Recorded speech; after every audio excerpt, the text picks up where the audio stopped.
The real estate numbers for April are out and the COVID lockdown is taking full effect. We'll take a look at that in detail coming up next.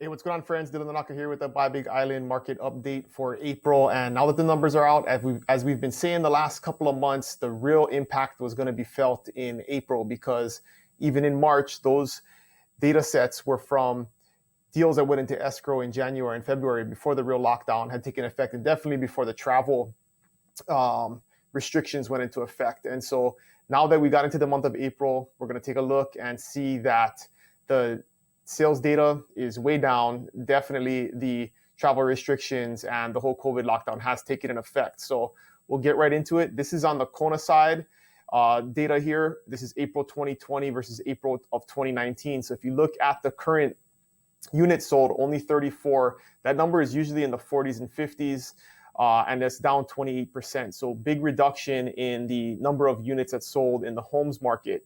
The dollar volume was down 11%. So didn't follow it, didn't match it down, even though there was less homes that sold. Some of the homes that sold were at higher price points, which kind of kept the dollar volume up. But interesting enough, the median price was up 22%. So even though there was less homes that sold, the ones that did sell sold for a higher price point, up to $789, which is very high for the median price in the Kona market. And then average days on market, this is very interesting also, fell by 29%. So 30% decrease in the average days on market, which is telling you how fast things sold. So 66 days on market is pretty fast for the Kona market. Normally that number is closer to 90 or so, 90 to 100 days on market, on how many days it takes for a property to go under contract. So the things that sold, even though there was less of them, sold at a higher price and for faster than a year ago. And the final list of sold price, this one is also interesting, dropped pretty dramatically to 83%. So the final list of sold price was way down. Sellers took a lot more concessions for the properties that did sell.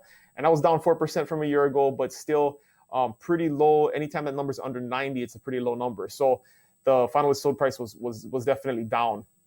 Condo market took even a bigger hit. Look, going over to the condo market, only 22 units sold. That's down 63% from a year ago. The volume obviously followed that, down 58%. The median price, interesting enough, was up 1%. So about the same as it was a year ago, but the median price did not drop or change dramatically. And then just like the housing market, the average days on market fell by 57% to 38 days on market. So very, very fast for the Kona market in terms of how long it took for these properties to sell. So the final sold price, exactly the same as it was a year ago at 95%. So the condo market, huge reduction, about a third of the condos that sold this year versus last year, but the price didn't change that much and they sold for a lot quicker. On the land market, this was a big swing in terms of dollar volume. It was down a little bit in terms of units, but there were basically no lots or land that sold over $1 million. And that's why that land market is pretty volatile on the Kona side when you look at the data, because if you got a couple of $2 million lots that sell in the resort areas, it throws that data all off. But the volume was way down because there wasn't any lots that sold over $1 million. The highest lot that sold was in the 900,000s. So that's somewhat of a deviation from months past, but that brought median price down, and then average days on market actually fell 19%. So the things that did sell sold a little bit faster, but it still was 108 days to sell. And then final list of sold price was up 16%. So the stuff that did sell sold for more or closer to list price than last year. So that's pretty interesting.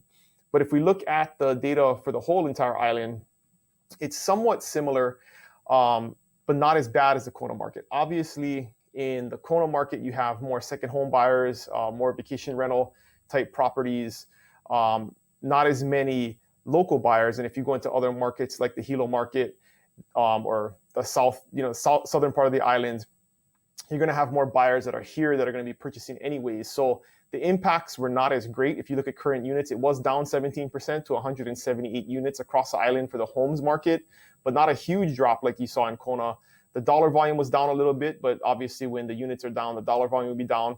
But just like the Kona market, the median price was up a little bit. So median price went up to 365,000. So that was up 3% from a year ago. And then average days on market continued to fall also 9% to 78 days on market. So again, island-wide, there was the things that sold faster than a year ago. And then final listed sold price was up 1% to 89%, so not a big change there.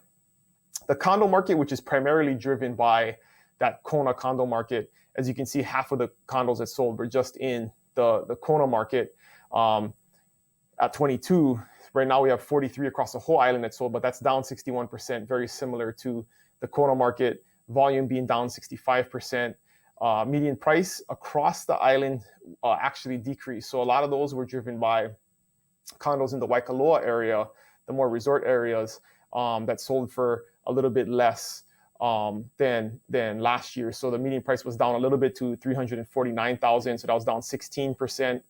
The average days on market also down 37% across the island. So 57 days, less than 2 months time on market for the ones that sold to sell this year. And that was significantly less than it was a year ago. And then final list to sold price at 95%. So that was down 1%, but pretty close to what it was a year ago. On the land side across the whole island, 127 units sold, which was down 22%. So the land also slowed down. Volume obviously down, but that's driven by some of those higher end lots over here. And that's why there's a drop of 68%. Median price, 22,000. That's where it kind of hovers between there and 30,000. So not a big change there. Average days on market was almost exactly the same as it was a year ago. And then final listed sold price was up. So just like the Kona market, it was up 12%. So the things that did sell sold closer to list price than we've seen before. And normally that number's a little bit softer, below 90. So definitely impacts across the island. You'll see that in every market in Hawaii right now. It really depends on what the market is tailored for. So if it's a more resort, second home type of market, the sales are going to be further down. Some of the more residential local markets, there's still buyers buying and sellers selling.